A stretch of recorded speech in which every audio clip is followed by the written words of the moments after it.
사랑하는 여러분, 어제 하루도 주 안에서 승리하는 삶을 사셨습니까? 하나님은 우리가 악인의 삶의 형통함을 부러워하지 않고 오직 의인의 삶을 따라 살아가기를 기뻐하십니다.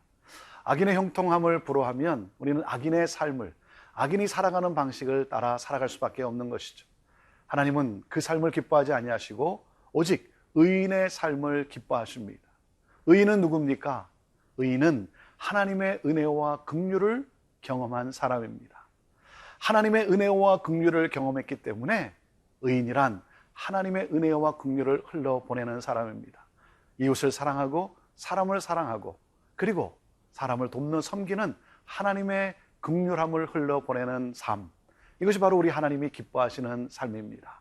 그래서 하나님은 오늘도 우리에게 그 삶을 우리에게 권면하며 말씀하고 계십니다. 함께 하나님의 말씀으로 나아가겠습니다.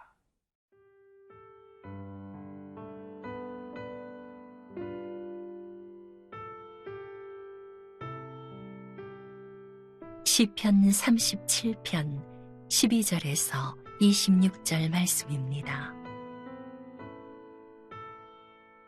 악인이 의인 치기를 꾀하고 그를 향하여 그의 일을 가는도다. 그러나 주께서 그를 비웃으시리니 그의 날이 다가옴을 보심이로다. 악인이 칼을 빼고 활을 당겨 가난하고 궁핍한 자를 엎드러뜨리며 행위가 정직한 자를 죽이고자 하나 그들의 칼은 오히려 그들의 양심을 찌르고 그들의 활은 부러지리로다. 의인의 적은 소유가 악인의 풍부함보다 낫도다. 악인의 팔은 부러지나 의인은 여호와께서 붙드시는도다. 여호와께서 온전한 자의 날을 아시나니 그들의 기업은 영원하리로다. 그들은 환난 때에 부끄러움을 당하지 아니하며 기근의 날에도 풍족할 것이나 악인들은 멸망하고 여호와의 원수들은 어린 양의 기름같이 타서 연기가 되어 없어지리로다. 악인은 꾸고 갚지 아니하나 의인은 은혜를 베풀고 주는도다. 주의 복을 받은 자들은 땅을 차지하고 주의 저주를 받은 자들은 끊어지리로다. 여호와께서 사람의 걸음을 정하시고 그의 길을 기뻐하시나니 그는 넘어지나 아주 엎드러지지 아니함은 여호와께서 그의 손으로 붙드심이로다. 내가 어려서부터 늙기까지 의인이 버림을 당하거나 그의 자손이 걸식함을 보지 못하였도다. 그는 종일토록 은혜를 베풀고 꾸어주니 그의 자손이 복을 받는도다. 우리 하나님은 의인과 악인을 어떻게 대하시는가? 오늘 우리에게 말씀하십니다. 12절입니다. 악인이 의인 치기를 꾀하고 그를 향하여 그의 일을 가는도다 그랬습니다. 의인 치기를 꾀한다는 것은 의인에게 해가 되는 그러한 계획, 그러한 음모를 꾸민다는 것이죠. 그리고 의인을 향하여 일을 간다 그랬습니다. 아주 잔인함을 표현하고 있는 것이죠.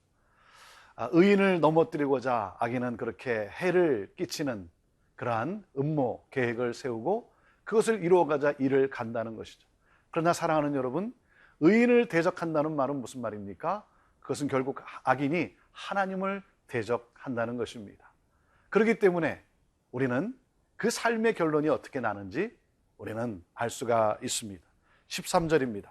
그러나 주께서 그를 비웃으시리니 그의 날이 다가옴을 보심이로다. 하나님을 대적하는 것과 똑같습니다. 그래서 주께서 비웃는다는 것입니다.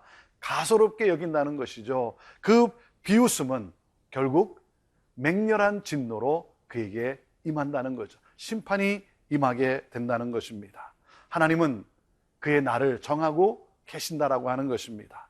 사랑하는 여러분, 그렇기 때문에 악인의 형통함을 부러워할 것이 아니라 악인이 의인을 대적할 때 우리는 어떻게 됩니까? 시편의 말씀과 함께 눈을 들어 산을 보아라. 누가 나의 도움이 될 것인가? 천지를 지으신 그 하나님이 바로 나의 도움이시라고 하는 여러분, 이 고백과 함께 우리는 오늘도 하나님이 기뻐하시는 그러한 의인의 삶을 향하여 나아가야 할 것입니다. 악인은 어떻게 됩니까? 악인이 칼을 빼고 활을 당긴다고 하지만 어떻게 됩니까? 15절에 그들의 칼은 오히려 그들의 양심을 찌르고 그들의 활은 부러지리로다 그랬습니다. 그들의 계획은 실패하고 만다라고 하는 사실이에요. 그래서 하나님은 악인의 형통함을 부러워하지 말라고 하는 것입니다. 그래서 이렇게 말씀합니다. 16절, 의인의 적은 소유가 악인의 풍부함보다 낫다 그랬습니다. 여러분, 생명은 소유의 넉넉함에 있지 않고 오직 하나님을 의지하는 데 있다라고 하시는 것입니다. 하나님은 우리의 소유가 많은가 적은가 여기에 관심이 있는 것이 아니라 하나님은 우리가 의로운 자로서 선을 행하는 것을 기뻐하는가, 여기에 하나님의 관심이 있는 것입니다. 사랑하는 여러분, 소유에 관심을 두는 것이 아니라 하나님의 의를 따라 의인으로 사는 것에 대해서 우리가 더 관심을 가져야 할 것입니다. 소유의 많고 적음에 우리가 너무 거기에 붙들려서 신경을 쓰는 것이 아니라 정말 하나님의 선하심을 따라 살아가는 것. 악인의 재물은 가치가 없습니다. 왜 그렇습니까? 불법을 행했기 때문인 것이죠. 그리고 말씀합니다. 18절에 여호와께서 온전한 자의 날을 아시나니 그들의 기업은 영원하리로다. 의인의 결말은 형통이라고 하는 것이죠. 악인의 결말은 결국 멸망이라는 것입니다. 하나님은 의인을 돌보신다는 겁니다. 오늘 이 말씀과 함께 우리가 이 생각을 해야 됩니다. 내가 무엇을 소유하고 있는가 보다 누가 나를 소유하고 있는가? 누가 나를 소유하고 있습니까? 나의 주인은 하나님이십니다. 하나님이 기뻐하시는 선을 따라 살아가는 삶, 여기에 하나님의 놀라운 보호하심과 하나님의 넘치는 은혜와 축복이 있는 것입니다. 나를 소유하고 계신 하나님을 신뢰하며 오늘도 그분을 바라보며 믿음으로 나아갑시다.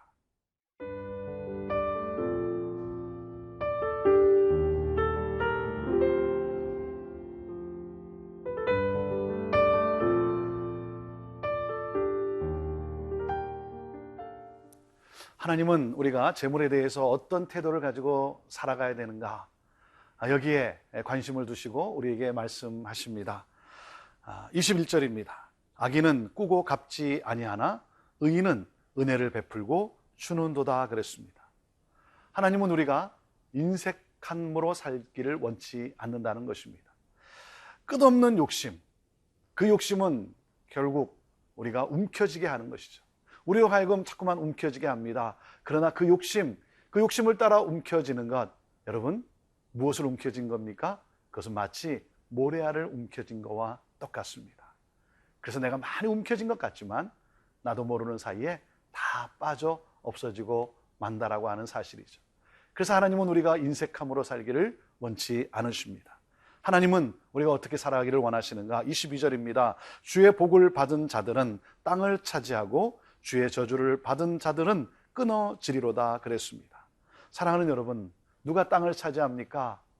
주의 복을 받은 자, 그래서 그 복을 유통하는 자, 나누는 자, 그 사람이 바로 땅을 차지한다라고 말씀하고 있습니다. 사랑하는 여러분, 우리가 어떻게 살아야 됩니까? 우리는 이렇게 살아갔으면 좋겠습니다. 베풀고 또 베풀었는데 또 베풀 수 있도록 나에게 넘치게 하시는 하나님, 그 하나님을 경험하며 이 땅을 살아갈 수 있게 되기를 바랍니다. 베풀고 베풀면 우리의 은행의 구자에서 우리의 은행의 어카운트가 비지 않을까? 우리는 그렇게 생각하기가 쉽습니다. 그러나 결코 그렇지 않습니다. 하늘의 원리란, 하나님의 원리란, 여러분, 베풀고 베풀면 더 베풀 수 있도록 더 넘치게 채워주시는 하나님, 이것이 하나님의 원리인 것입니다. 그래서 우리는 그 하나님을 신뢰하며 순종하며 살아야 합니다. 이렇게 말씀하십니다. 23절, 여호와께서 사람의 걸음을 정하시고 그의 길을 기뻐하신다 그랬습니다. 하나님은 그 길을 정하시고 기뻐하신 하나님, 그 하나님을 순종하고 하나님께 순종하는 삶이 바로 안전한 삶이라고 하는 것이죠. 하나님을 순종할 때 어떻게 됩니까? 24절 그는 넘어지나 아주 엎드러지지 아니함은 여호와께서 그의 손으로 붙드심이로다. 넘어지지 않는다는 것입니다. 넘어질지라도 우리가 때로 넘어질 때가 있습니다. 악인들의 계략 때문에, 속임수 때문에 우리가 넘어질 때도 있습니다. 넘어지더라도 뭐라고 말씀합니까? 하나님께서 계속해서 지속적으로 보호하고 계신다라고 하는 것이죠. 하나님이 도우신다라고 하는 사실입니다. 이 말씀과 함께 다윗은 자기의 경험담으로 우리에게 이렇게 또 고백하고 있습니다. 25절 내가 어려서부터 늙기까지 의인이 버림을 당하거나 그의 자손이 걸식함을 보지 못하였도다. 26절 그는 종일토록 은혜를 베풀고 꾸어주니 그의 자손이 복을 받는도다 그랬습니다. 그의 경험담을 말하고 있습니다. 어떤 경험담입니까? 자손까지 복을 누린다라고 하는 것입니다. 이것이 결론입니다. 사랑하는 여러분, 여러분도 이 경험이 있지 않습니까? 여러분도 이 간증이 있지 않습니까? 보지 않았습니까? 결론은 무엇입니까? 자손까지 복을 누리게 된다라고 하는 것. 사랑하는 여러분, 우리가 우리의 자녀들에게, 우리의 다음 세대에게 어떤 영향을 주어야 되겠습니까? 축복을 남기는 자입니까? 아니면 저주를 남기는 자입니까? 어떤 영향력입니까? 하나님의 복을 남기는 자. 그래서 복을 유통할 수 있도록 우리가 물려야 되지 않겠습니까? 저는 우리 모두가 바로 이 재물을 어떻게 대하는지, 그래서 하나님의 복이 어떻게 임하는지 이것을, 이 믿음을 남겨주는, 신앙의 유산을 남겨주는 그러한 복된 삶을 살아갈 수 있게 되기를 바랍니다. 나로 말미암아 나의 자녀가 이 땅에서 형통함을 누리고 자녀의 자녀가 형통함을 누리는 삶, 사랑하는 여러분, 그러기 위해서 하나님은 오늘 우리에게 이렇게 말씀합니다. 그 복을 유통하며 축복의 통로로 살아가라고. 그러면 그 결심과 함께, 결단과 함께 살아갈 때 하나님은 그 기쁨을 누리도록 더 부어주시고 채워주시고 넘치게 하신다라고 말씀하고 있습니다.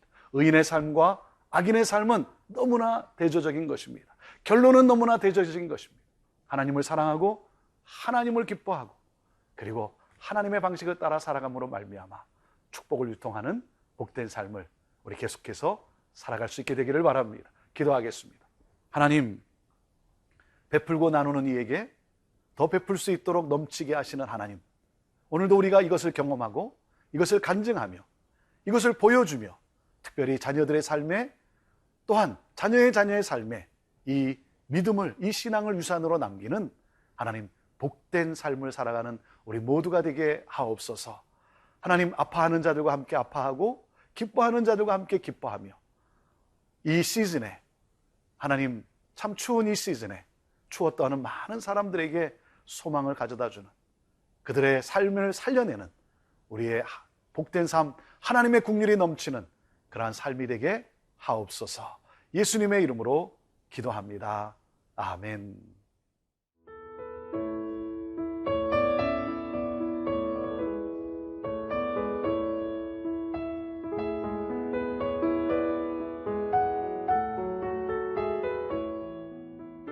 이 프로그램은 시청자 여러분의 소중한 후원으로 제작됩니다.